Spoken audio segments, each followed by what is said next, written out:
with a great sense of concern about the falling rupee. It is about to cross the 62 mark against the dollar. It's a very grave situation. हमारे रुपया ठीक चल रही है, हमारे रुपया ठीक चल रही है। दोस्तों नमस्कार। सरकार चलाना और अपोजिशन में बैठकर इल्जाम लगाने में क्या फर्क है, इस वीडियो को देखकर आप समझ गए होंगे, जो मैंने आपको शुरुआत में दिखाई है। अब निर्मला सीतारमण की कुछ सेकंड की वीडियो सोशल मीडिया पर तैरते हुए दिखाई दे रही, जहां पर दोस्तों ये समझ में नहीं आ रहा है कि निर्मला सीतारमण अपनी सरकार को डिफेंड कर रही या फिर गिरते हुए रुपए को बचाने की कोशिश कर रही। 2013 में जिन निर्मला सीतारमण को 62 पे इंडियन रुपीज गिरने पर इतनी ज्यादा टेंशन हो रही थी, वो आज संसद में 95 पर रुपए गिरने पर बोल रही है कि रुपए ठीक चल रहा है।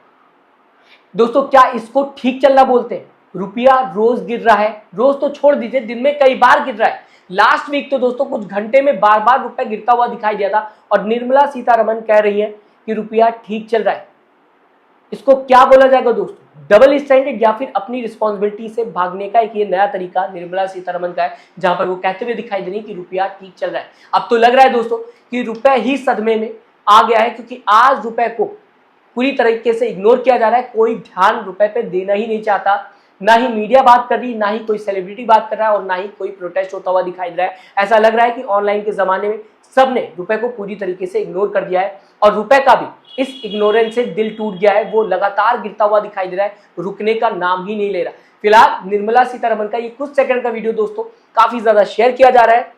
अपोजिशन की तरफ से कई जर्नलिस्ट शेयर करते हुए दिखाई दे रहे हैं और आम जनता शेयर करते हुए दिखाई दे रही है और बीजेपी से लगातार सवाल किया जा रहा है। सबसे पहला ट्वीट आपके स्क्रीन पे रखना चाहूंगा, अलका लांबा कांग्रेस नेता का सामने आता हुआ दिखाई दिया, जहां पर वो लिखते हुए दिखाई दे रही, निर्मला ताई के दोनों वीडियोस में 5 अंतर खोजिए और इनाम पाइए। ओल्ड वीडियो भी शेयर की गई है और न्यू वीडियो भी शेयर की गई है। ये तंज है एक तरीके से कांग्रेस नेता अलका लांबा का इस पूरे टॉपिक को लेकर बीजेपी सरकार का। आम आदमी पार्टी क्या लिखते हुए दिखाई दे रही, ट्वीट फिर से आपके सामने लाना चाहूंगा। आदरणीय वित्त मंत्री जी कह रही है रुपया ठीक चल रहा है, इन्हें कोई बताए डॉलर के मुकाबले रुपया 95 पार जा चुका है और जल्द ही 100 के पार भी जा सकता है। क्या यही रुपया की ठीक चाल है? यानी कि क्या यही रुपए की ठीक चाल है? आम आदमी पार्टी सवाल करते हुए दिखाई दे रही। इसके आगे दोस्तों एक ट्वीट और आपके सामने रखना चाहूंगा। रणविजय सिंह लिखते हुए इस पूरे टॉपिक को लेकर दिखाई दे रहे, हमारा रुपया ठीक चल रहा है। निर्मला सीतारमण ने कहा, शायद निर्मला जी गिरने की रफ्तार को ठीक बता रही है, रुपया कभी भी 100 पार जा सकता है। एक ट्वीट और आपके स्क्रीन के सामने उमा शंकर सिंह लिखते हुए इस पूरे मामले पर दिखाई दे रहे हैं, हमारा रुपया ठीक चल रहा है, वक्त बदल गए, जज्बात बदल गए, 2013 2026। दोस्तों कई ट्वीट होते हुए इस वीडियो को लेकर दिखाई दे रहे हैं, जबकि रुपया लगातार गिरता हुआ दिखाई दे रहा है। ये तो कुछ ही ट्वीट मैंने आपके सामने रखे, अगर मैं सारे ट्वीट पढ़ना शुरू कर दूं या ज्यादातर ट्वीट पढ़ना शुरू कर दूं तो बहुत लंबी ये खबर बन जाएगी। फिलहाल दोस्तों एक टाइम था जब पैसा यानी कि एक पैसा भी गिरता था तो न्यूज बनना स्टार्ट हो जाती थी। प्रधानमंत्री से उस समय सवाल होना शुरू हो जाता था मीडिया की तरफ से। मोदी जी तक कहते हुए दिखाई देते थे, गवर्नमेंट को इकोनॉमी की फिक्र नहीं है, सिर्फ अपनी कुर्सी की फिक्र है। उन्होंने तो ये तक कह दिया था, मैं पावर में हूं, मुझे पता है रुपया इतनी तेजी से नहीं गिरता। नेपाल, बांग्लादेश, पाकिस्तान की करेंसी नहीं गिरती तो क्या कारण है कि हिंदुस्तान का रुपया पतला होता जा रहा है? ये जवाब देना पड़ेगा आपको, यानी कि कांग्रेस को।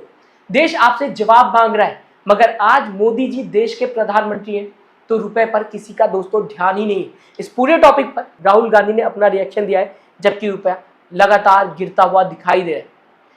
कुछ पॉइंट्स राहुल गांधी ने रखे हुए पढ़ के आपको बताना चाहूंगा और रीजन भी राहुल गांधी ने दिया हुआ। रुपी 95 और एरो बना रखा है 100 की तरफ, यानी कि 95 से 100 रुपया पहुंचता हुआ दिखाई दे रहा है। Stocks crashing, economy collapse, jobs gone, income falling, saving wiped out, cylinders unavailable, और यहां पर लिखा हुआ है वाई। नीचे इसका रीजन दे रखा है, PM compromise, he is desperate to protect himself and his financial structure but 140 crore Indians know, PM Modi has surrender India's future. ये लिखते हुए राहुल गांधी दिखाई दे रहे हैं। दोस्तों राहुल गांधी का कहना है कि रुपये 95 से 100 जा रहा है या जा सकता है। इस बीच ये भी समझना दोस्तों बहुत ही ज्यादा जरूरी हो जाता है कि रुपए के गिरने से आम जनता को क्या क्या प्रॉब्लम होने वाली या फिर हो सकती है। पेट्रोल, डीजल और गैस सिलेंडर के दाम जो है वो महंगे होते हुए दिखाई देंगे, घर का बजट बढ़ेगा, इंपोर्टेड चीजें जैसे कि मोबाइल, इलेक्ट्रॉनिक्स, मशीनरी, सबके दाम स्काई रॉकेट होने लगेंगे, इन्फ्लेशन बढ़ता हुआ दिखाई देगा, इंपोर्टेड इन्फ्लेशन का असर भी देखने को मिलेगा, रोज का खाना, ट्रांसपोर्ट सब महंगा हो जाएगा। आम आदमी की परचेजिंग पावर कम होगी, जिसकी वजह से सपने छोटे होते हुए आम आदमी के दिखाई देंगे। तो दोस्तों, ये हिपोक्रेसी है या फिर पॉलिटिक्स का खेल है? कल अगर रुपया 100 पार हो गया तो क्या होगा? इंटरप्लैनेटरी एडजस्टमेंट और राहुल गांधी का ट्वीट सामने आता हुआ दिखाई देगा, फुल सरेंडर। आपको क्या लगता है, सरकार में बैठने से नजरिया बदल जाता है क्या? कमेंट में जरूर बताना दोस्तों। फिलहाल अगर ये अनपोस्टेड न्यूज आपको समझ में आई हो, अच्छी लगी हो, तो जरूर दबा दीजिएगा बटन लाइक का, और साथ ही साथ शेयर भी जरूर कर दीजिएगा अपने ग्रुप्स में, और चैनल को सब्सक्राइब करना मत भूलिएगा दोस्तों। बेल आइकन दबाना मत भूलिएगा, ताकि सच और इंटरेस्टिंग अपडेट आप तक आगे फ्यूचर में पहुंच सके। मिलते हैं अगले वीडियो में, अपना ख्याल रखिएगा।